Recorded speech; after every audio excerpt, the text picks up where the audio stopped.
May mga hiwaga na hindi kayang ipaliwanag at nananatili na lamang tanong sa ating isipan. Habang naghihintay ka ng kasagutan, makinig ka muna sa mga maiksing kwento ni Kuya Bert.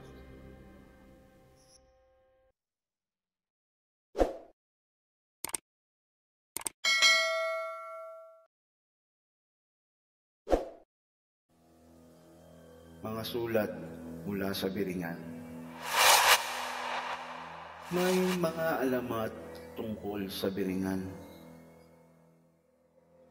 Isang misteryosong syudad na nagtatago sa dilim.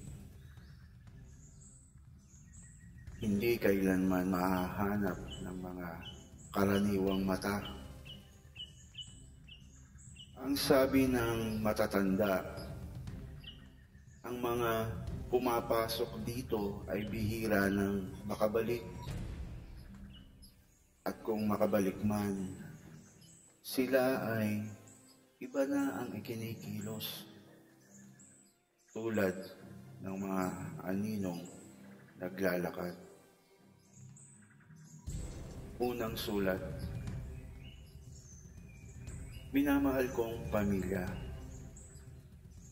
Kung natatanggap nyo ang liham na ito, nangangahulugan na nagtagumpay akong maiparating sa inyo ang aking tinig.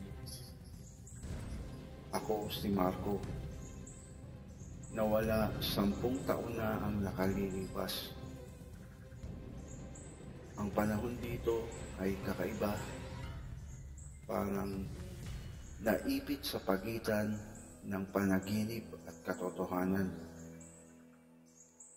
Ang mga kalye ay gawa sa mga kristal na nagbabago ng kulay ayon sa iyong damdamin. Ang mga gusali ay buhay, humihinga tulad ng mga nilalang.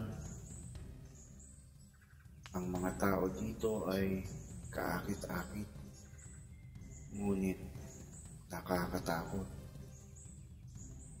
Ang kanilang mga mata ay walang puti, puro itim lamang. Hindi ko maalala kung paano ako nakarating dito. Ang huling natatandaan ko ay ang gabing binabaybay ko ang masukal na kagubatan sa pag-asang mahanap ang kayamanan sinasabi ng mga alamat.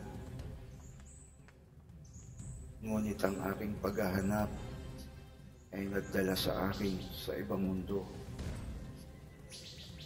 Kung may paraan para makabalik, hindi ko pa rin tiyak kung nanaisin ko.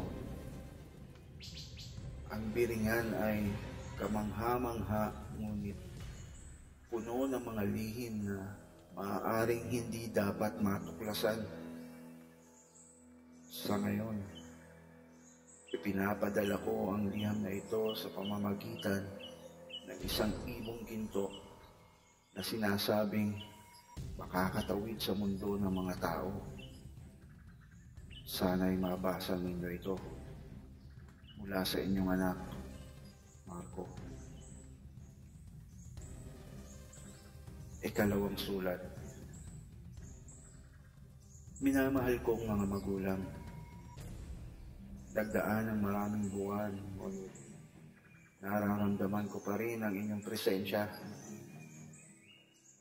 Ang Biringan ay tila isang bitag na ginagawang paraiso. Ang mga tao dito ay magiliw, ngunit mapaglinlang.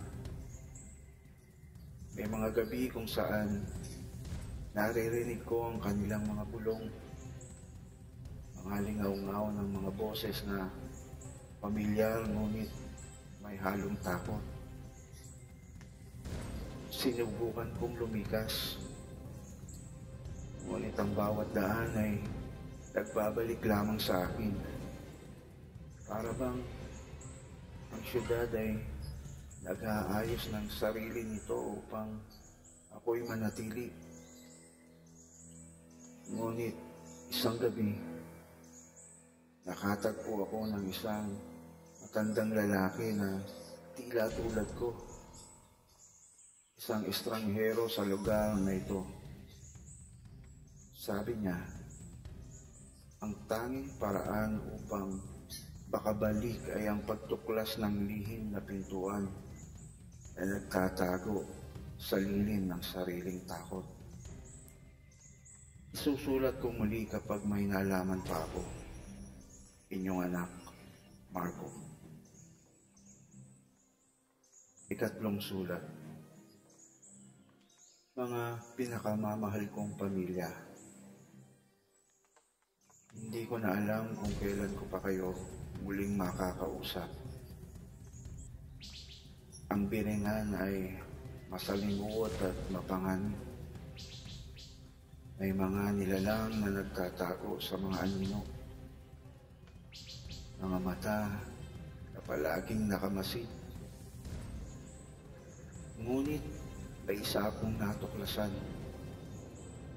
sa ilalim ng lawa ng wala, sa kailaliman ng kadiliman, may isang pintuang yari sa itim na bato. Huwag kayong mag-alala, may pag-asa akong makabalik. Ngunit kung hindi ako magtagumpay, sana ay magtaglay kayo ng kapayapaan sa kaalamang ako ay lumaban. Paalam, Marco. Ang mga liham ay natagpuan sa isang lumang bahay na sinasabing nilisan na ng mga tao. Ilang dekada na ang nakaraan. Ang mga ito ay nakaipit sa pagitan ng mga pahina ng isang aklat na tila hindi nabubuksan sa napakahabang panahon. Ngunit ang tanong ay nananatili. Paanong nakarating ang mga sulat sa mundo ng mga tao? Kung ang Biringan ay hindi kailanman babalikan ng sinumang nakapasok. At higit sa lahat, buhay pa ba si Marco?